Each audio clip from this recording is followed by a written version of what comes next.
Ndabaramukije cyane aho muherereye hose misi yose. Nitwa Ariela Nishimwe, hano ni kuri Peace International TV. Nkaba ndi umujournaliste wa hano. Hano twadufise umushitsi, nibaza ko aza kubidondora babwire neza uwo ari we kandi aza kubabwira byinshi kuri no TV. Reka ndamwakire. Karibu. Nitwa bande? Murakoze cyane kumikaze. Nangiye ku kazina nitwa atubwiye Alexis. Nkaba mpagarariye TV. Nkuko bisanzwe novuga yuko muri kano kanya nishimye cyane kwicara muri studio kugira ntange ikiganiro. Murakoze cyane, murabona ko twatewe iteka ridasanzwe ko turi kumwe n'umwubaho nk'uyu. Ndibaza izina mwaryumvise, abantu nk'aba ntibavugwa mu izina. Nkihangane niyo mpamvu ntashobora kumuvuga, nari nifuza yuko yivuga. None ndababaze, muri ko muriyumvira gushirayo ino TV, mwashyizeho kubera iki? Ni ikihe kintu catumye mwishiraho? Nivyo turazi ko ari amateleviziyo menshi, mbese ni igiki cabasunikiye cyane kugira ngo mushobore kuyishinga cyangwa munavyiyumvire? Murakoze cyane ku kibazo mbajije. Nivyo amateleviziyo ni menshi muri kino gihugu cyacu, kandi novuga yuko atari make nubwo benshi batayazi. Natwe icadutumye tuvuga ati reka dushinge televiziyo nuko twumvise akamo k'umukuru w'igihugu yuko ugwaruka rwose muri kino gihugu washobora kwihangira imirimo kugira ngo rujane n'iterambere. En fait dutange akazi kugwaruka dusangiye, novuga yuko turi muri meme generation, kandi twongere dufashe leta mu kumenyekanisha ivyiza ibiri kirakorera igihugu muri rusangi. Ikindi naco novuga nuko natwe nk'abantu tumaze gutembera mu bihugu bitandukanye twarabonye yuko iterambere ridakunda kandi ridashoboka mu gihe ibimenyesha makuru atari byinshi mu gihugu, kuko ivyo leta ikora cyangwa ivyo abagwizatunga bako barakora bisabwa yuko bimenyekanishwa n'ibimenyesha makuru. Rero natwe tumaze kubibona twaravuze ati reka natwe tugende mu gihugu cyacu dushinge televiziyo iciye mu mategeko. Urabona n'ubwo bavuze yuko hari televiziyo nyinshi, burya benshi barakora, ariko hariho ivyo usanga bibagora nk'ibijanye n'amategeko y'igihugu. Ego natwe ivyo tumaze kubibona turavuze ati no, reka tugende dushiraho televiziyo kandi tuze twubahirize amategeko y'igihugu, kandi tuze dusabe n'uruhusha mu bushikiranganje kugira ngo tukore tuzwi, kandi ntizibe za TV online benshi bazi nk'uko umenga zishiraho amafoto y'urukora soni canke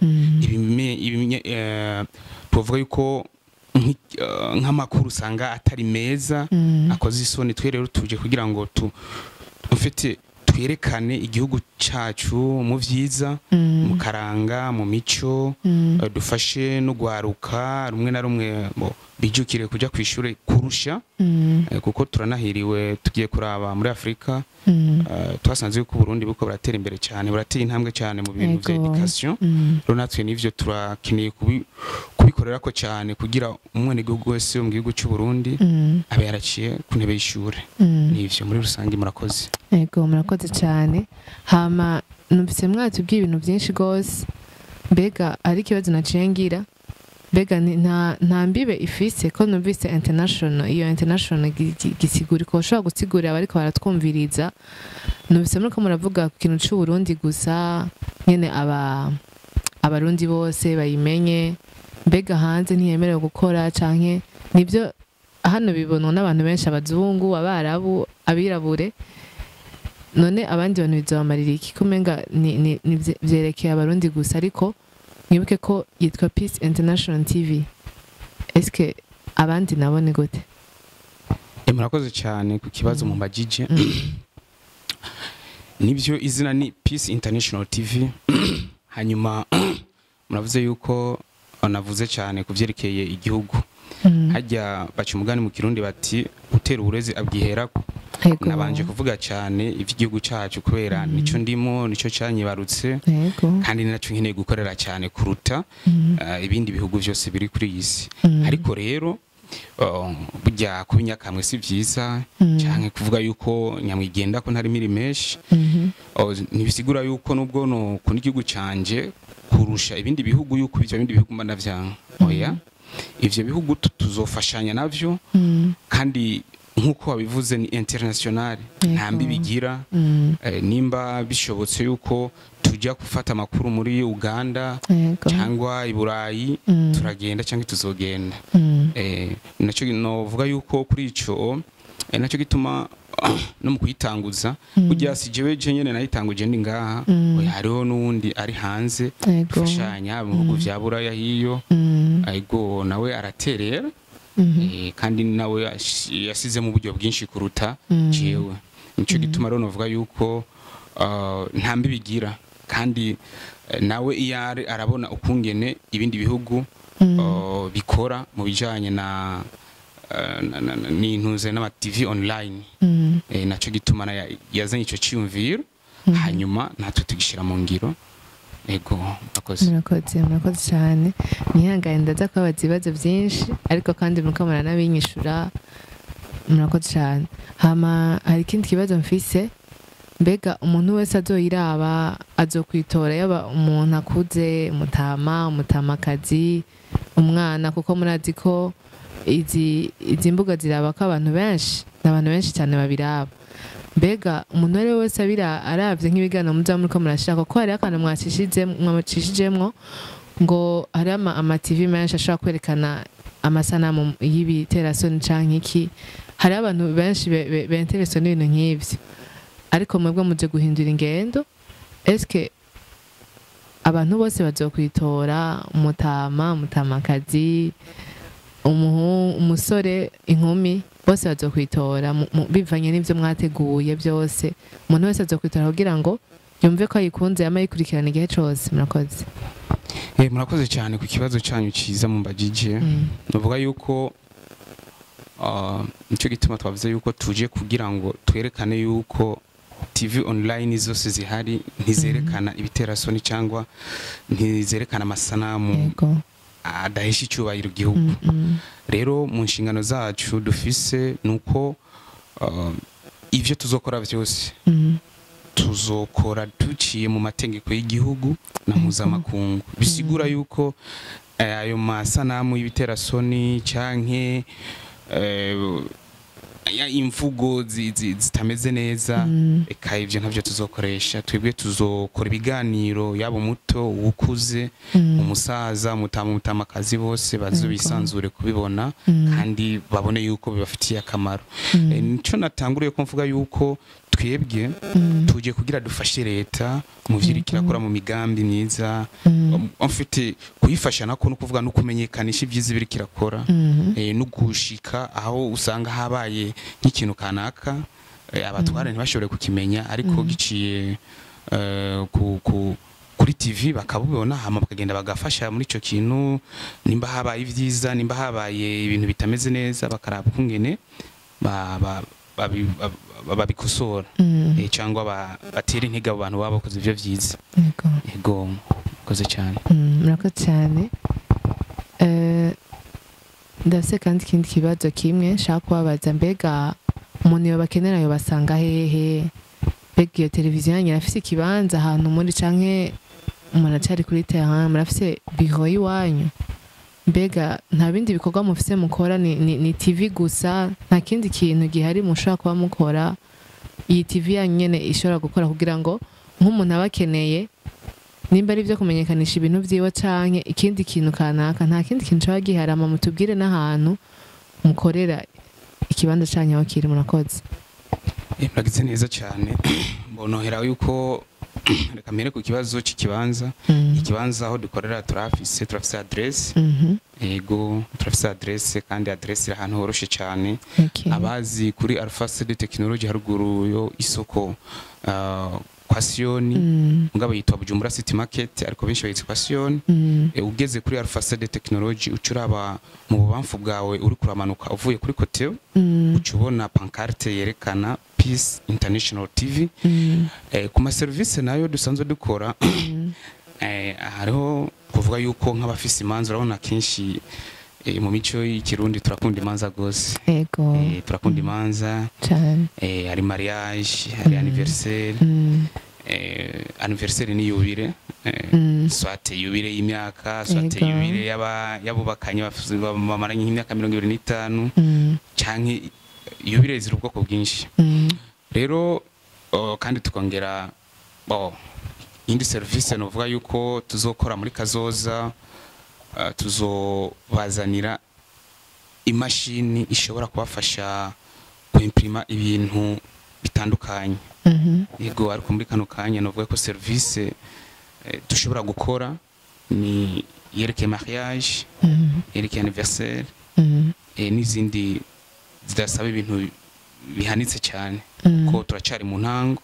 Yego. Kandi dizera yuko bizogenda neza. Murakoze cyane. Okay, murakoze cyane. Ndibaza abanywanyi muravyumva yuko wifuza mariage, wifuza kugira mariage vuba, turabatumira cyane. Muravyumva ivy'umuntu atubwiye, umuntu adasanzwe yuko bakora amasanamu meza cyane kandi nimuze mwitinye. Karibu. Ndibaza yabijeje ko bakora ibintu vyiza gose. Mu kurangiza none nikiye kintu mwijeje abarundi abanyamahanga, nikiye kintu mubijeje ko muzobakorera neza gusumvya yandi ma televiziyo ahari, nikiye kintu sinzi ko mwabitubwira. Murakoze. Muragize neza. Mukurangiza reka mvuge yuko ico tubizeje cambere nuko tuzokorana n'uwari we wese. Ariko ico dusaba nuko uwoza yuko dukorana ntidukeneye umuntu akoze isoni uwundi. Ntidukeneye abantu baza guterana amajambo, oya dukeneye abantu bubaka. Afite turi mu iterambere, turi mu kubaka. Ico turiko turanigana nacyo no kugwanya ubukene. Rero twebwe ico tuzokorera ko cyane gose ni iterambere, ni inyigisho ari education, ni vyakaranga, imico, hanyuma n'ibindi biza bihesha ishema ibintu biza bihesha agaciro igihugu cyacu kugira ngo kibandanye gitera imbere kandi turonka umusaruro nk'abandi. Dushike ku ntambwe ishimishije. Murakoze cyane. Ikindi kibazo cyanyuma mfise ndababaza, mbega nk'abantu bari baradukurikirana muri kano kanya bifuza gukomeza badukurikirana bo bigenza gute, zogenda gute? Murakoze. Murakoze cyane ku kibazo cyanyu. Nuvuga yuko ku bantu bariko baradukurikirana muri kano kanya bifuza kubandanya badukurikirana, nano bamenyesha yuko imbuga dufise zirenga 4. Totangura yuko umuntu yifuza kudukurikirana uja kuri YouTube yacu andika Peace International TV. Umaze kwandika Peace International TV tubona logo yacu. Iyo logo maze kubuyibonye ucukirika kuri subscribe. Aho ni kuri YouTube. Ama kuri Facebook naho wandika naho nyene Peace International TV. Ukaca umanuka hasi wandika hariho sabone canke like. Aho uhejeje. Hanyuma kuri Instagram wandika Peace International TV. Uzona kuzana logo naho nyene yacu. Aho ucigira follow. Hanyuma izindi mbuga novuga kuri WhatsApp turafise groupe vuba cyane tuzobazanira yerekeranye mfite n'amakuru tuma dutanga buri mwanya. Rero iyo nimero tuzoyibaha kugira ngo uwifuza gukurikirana amakuru ku mwanya biciye kuri WhatsApp nawe nyene ntaza yabure. Hanyuma kandi uwifuza kuturondera aciye ku nimero isanzwe cyangwa kuri WhatsApp kandi arico yifuza kutubaza cyangwa kudusaba yo twandikira kuri 72 ariyo 72 34 86 39. Hanyuma kuri Gmail ni peaceinternationaltv@gmail.com. No kuvuga aho sahaciye azoshobora kubandanya adukurikirana canke ico yifuza gushikiriza cyose azogishikiriza hama natwe tuzomuha inyishu yacu. Murakoze. Murakoze cyane gose. Ndetse telefone ngaha reka ndabigire ko ngire kuri YouTube. Mwavuze ko ari Peace International TV. Okay, reka cengira like vraiment ndayereka n'abandi kugira ngo bashobore kuyilike ngama bigende neza. Peace International TV. nawe ariko baradukurikirana murashobora guca mutangura urashobora kuba watangura kuraba utaranagira na like nawe urashobora kubikora ko nanje ndiko ndabikora hama ucugira ugire like kandi abasubire mugire like ucubisangiza n'abandi ni kuri share hamwe na subscribe kugira ngo ibiganiro kwa mu bironka neza bitagoye.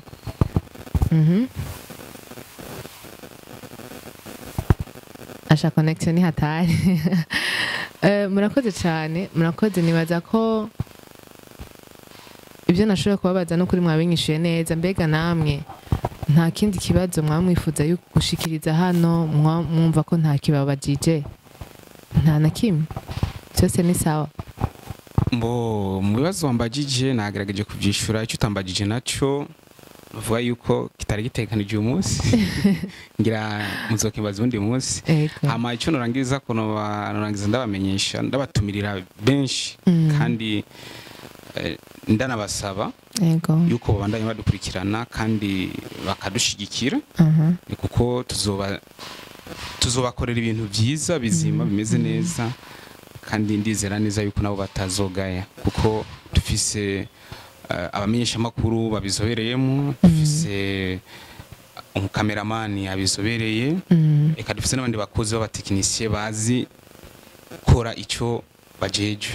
Rero nico gituma ndabasaba yuko kuva uyu munsi no kubandanya indi minsi bobandanya bakurikirana cyane ibiganiro vyacu kuko ndazi ko bazonezerwa kandi bazoryoherwa. Ico nico norangiriza ko hanyuma bisigaye ndabashimiye cyane ku butumire mwampaye kandi ndanabifurije kuronanirwa mu kazi kanyu kandi nizere neza yuko bizomandanya bigenda neza. Yego naturavyizeye. Murakoze cyane. Yego. Mani bane namwe. Amen. Murakoze cyane namwe. Imana ibahezagire kandi mwakoze kutwitaba. Ndabibutse abafise ikibazo bashaka kuba bobaza murashaka kwandika muri commentaire ikibazo mufise cyangwa intererano kuko intererano turazikeneye cyane. Avant yuko tulanse ikindi kiganiro tuzobanza tubishure kuri ivyo bibazo mufise twese tuzobibishura nta kibazo. Hama kuri micro yari Ariane Ishimwe. Ndabashimiye cyane ko mwadukurikiranye kandi mukomeze n'ikindi gihe turahari tubafite ibintu byiza cyane inyuma n'ukuri bimeze neza gose. Hama tubibutse abafite ama mariage canke ibindi bintu vyose muzoturondere kuri ya numero yababwira turahari tuzobikora neza. Ni Peace International TV. Merci.